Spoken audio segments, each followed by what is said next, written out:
Hello, truth seekers, and welcome to our new video on Prince Harry and Meghan Markle, the exotic couple who signal a break from tradition in the so-called modern world. Hello, and welcome to our channel guys. Time for some raw hard truths here again, and some raw visceral truths, and a few of you royalists are going to squirm, a lot. But you know I want to be as subtle as possible. Follow me in my procession of free speech greatness, or put your royal jewels back in their velvet case lest you take any harm. This particular exploration is set around the recent D-Day anniversary activity here in the UK. The appalling tactics employed against some brave old soldiers and new opportunities on the same former working royal double act we've learned to despise. None other than the Duke and Duchess of Destruction Harry and my truth Meghan Markle. Now, before we dive head first into the interesting waters of that news, if you are not subscribed, now is the perfect time to smash that little subscribe button, and notifications on. You are not going to want to miss it. The content we have is explosive. So now. At the time, the real meaningful members of the royal family, and the nation at large, were out there bowing their heads to the brave soldiers who had turned the tide of World War II. And, as always, neither of those two grifting ingrates were there. D-Day vets, we see you. Meghan, obvious much do not get a fuck because you are too lazy to show up.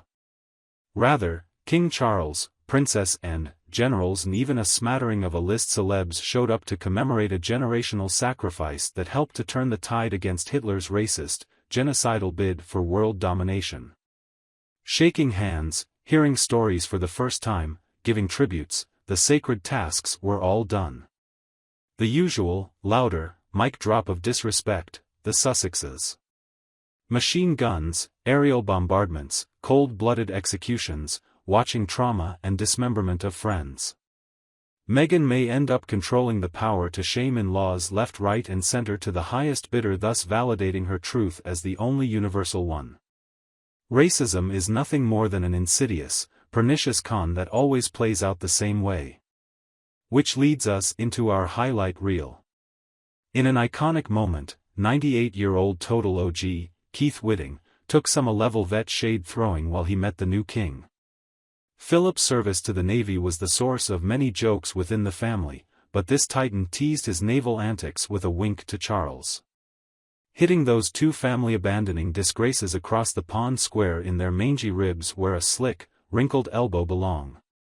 When you hear the words, distinguished service, Meghan Hairball of Cannon Air Force Base is one of the two Stonewall Soviet attorneys that comes to mind, but OG Keith straight dusted those two from the great beyond, quick wit and that slick smile grazing through his way. It's OG D-Day Don Flex level. And the Medal of Honor for that burn alone. That is real heroism and the wisdom of the greatest generation you are looking at, folks. The weak-wristed, Botox red-stiffened, idiots from across the pond trying their very, very best to pass as the real deal truthers and heroes of their respective countries. Imagine an at 98 Meg trying to be witty and cute in a jokey way about naval history and service. Her impassive brow would not even move, whereas she would only blurt out some racist trope approximate about boats as the fashionable figurative shackle or an unreasonable vortex of that ilk. In the meantime, the excellent King Charles thoroughly enjoyed the moment, and the first veterans kindly ragged him about his humiliating genetic deficiencies like the congenial seniors they are. And who can blame him? Those two whimpering disgraces have created further chaos and upset to the family by arrogantly displaying their distress. If I were Charles, a new royal Santa fresh in from the North Pole would be immediately enrolled to keep the naughty list alive for application on the monster insiders. What Keith stood for was everything the real noble-minded public figure with a perspective should have been about: modesty, respect, obligation to the people, respect for the past, and total unconscionable actions for the insanity that was the desperate stunt that brought shame to the royal crown and nation he held so warily. Hats off to the king. But not just Keith, also Vera, another great D-Day legend, but this one played by a young girl. Giggling with the new monarch regarding her amazing radar research history, in days of yore. Do you have any hope that Meg has even a drop of humility or restraint in her entire being echo the careers of others? Absolutely not. What we are talking about are actual veterans, not delusional Z-list celebrities who constantly rewrite history to turn their manufactured victimhood into the headline story. Where Vera seems a right destined to understand life's lessons, and to pass on wisdom hard-earned, Markle appears born to nurse a grudge toward reality, to vandalize reality with whininess until this most recent mark of her personhood as presumably most real pulls her unending temper tantrum of a public identity engine. It raised an interesting question, this regal setting: where was Princess Pinocchio and the lamb who had had his fleece forcibly taken from him at this festively patriotic family gathering? From the start, their sheer unwillingness to cover things of national importance oozed out all over the place, and it looked all too on brand for them. It would almost have been shocking if they had licking their wounds from their latest public blunder and looking for sympathy. Nonetheless, their consistent failure to appear at events that are important, such as D-Day commemorations, does not make their behavior honorable. These are the veterans who risked life and limb to keep the genocidal fascists of the world from devouring the lot of us so that the rest of humanity could live another day, proudly and with dignity. That includes 2 people in Los Angeles being able to smear the family and country that protected those same freedoms over and over again. What, so the lives of all those soldiers were thrown away for this? It's hard to believe. No. Instead, a flight of the Tempest twins abroad fell like leaving gently turned era at a century that Arthur Page could simply not forego without having his say, quietly but forcefully, leaving a permanent mark on them. Asked about what he said was that I have been asked no not to ask of you, because I can no remember to do it no. Musem if I do that, when it happened to him in the war, PFC quickly simply said, don't ask me about it because, if I might just can't remember, making a veiled reference to those who have tried to cash in on their recent past by revising what really happened for their own self-serving purposes. But Arthur never needed reminders of the horrors he had faced. His scars and simply his presence had been testament enough to his war heroism. Meghan and Hairpiece often come off sounding like broken records when they incessantly retell their convoluted, ever-changing sagas of how they triumphed over royal foes, for they have a narrative they want everyone to believe, and it is a blank canvas full of contradictions and convenient amnesia. More perspective and resilience was shown by an 18-year-old sailor at Normandy than those 2 shallow LA performers times over. The event played out perfectly, as it should, a finally commemoration of the real heroes who defended the world, protected by second-generation protectors who kept the obnoxious social media eyes and ears of the world from sinking the noble event.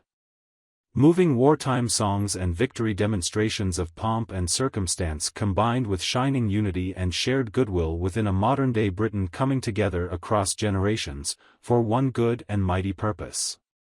Knowing Megs, my guess is she rolled around in sawdust in a dark alley gobbling rage-infused opiate-themed vegan scones, growling out her passive-aggressive hatred and dismay for treating her patented theatrics as light mood with labels, the last days of Dame.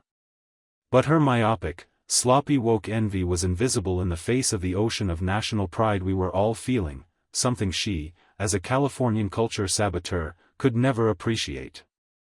But a reminder that traipsing the British patriotic tradition with wide-eyed youngsters like Rory and Dawn Dillon was a blush-causing frame for the monstrous flexers still found cowering in Montecito, who once again ducked a view of this event. It was an opportunity for them to teach little Archie and Princess O'Hare-Tonic the values of national duty, humility, and the great wisdom of the intergenerational betwitching broom individuals. Once again, selfishness and narcissistic injury prevailed over parent duty as Harry dropped the ball on an opportunity to honor people who have done so much for him to be a respected military man. Rather than facing the veterans man-to-man, he opted for surface gestures like photo ops, boots on the ground, tours of Afghanistan, and morally questionable college party attire. Because Harry failed to recognize it for what it was, the symbolic torch was effectively snatched away before his children ever even had a chance to glimpse the global struggles and sacrifices of generations that preceded them. For these who discovered inspiration within the bravery and sacrifice on D-Day's platinum anniversary, this choice is considered no longer most effective, pathetic, however unforgivable. Veterans, families, and all those with whom they wish to share the benefits of our island nation, you have never lost hearts and continue to stand as a beacon of hope and decency in a world all too filled with myopic self-interest. For those who forsake their duties and mock the sacrifices that allowed their own gilded cage to exist, their comeuppance was a matter of time. It is the service to which D-Day stands in stark contrast, honoring the selfless sacrifice that would deny its hallowed memory to be dishonored by people like them forever. How should I feel about these things? Share with us your views about it in the comments below. Super sexy stories and juicy investigation stories to come on our YouTube channel.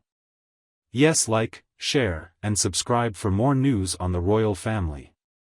Have a great day, and be sure to check back with W14 for more royal family news. Goodbye for now.